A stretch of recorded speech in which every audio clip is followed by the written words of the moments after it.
Өчигдөр одоо өхөрөн ижил сүрэг унсан газар гэж одоо хөдөнжүүн газрын чанаас одоо жорж ирсэн хөр байцыг одоо TikTok дээр тавьсны дараа 28 түмэн монголчууд үжээд их олон хүний халамжилд очсон юм аа. Тэгэд өнөөдөр одоо тэр байцсныхаа үргэлжил буюу одоо байцсны эдэн дэгжлэхийг одоо та бүхэнд дуулжуулъя.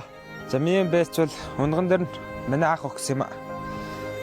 Тэгээд одоо энэ хэдэн жилийн мал унааны үн хангаснаас ямарлаас болоод одоо өнөө хавар хэдэн байцаа аргагүй жаржээ.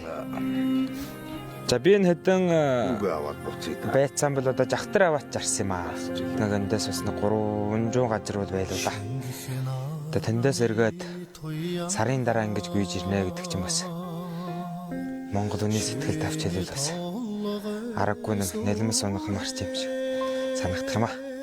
За энэ учирчин бол одоо дэлэг жирүүл дээврийн чинээ, хамид жирүүл хуруучин чинээ гэдгээр одоо ийм олон хүний сэтгэлд хүрнэ гэдэг бол бас Монгол морины гайхамшгаа гэж би дотроо бодчих юм аа.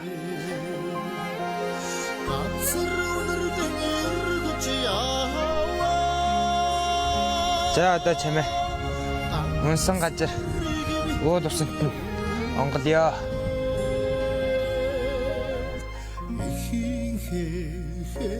Хэлэнд зарагдсан онноо ижлэн орхон нутгадаа гүйж явна.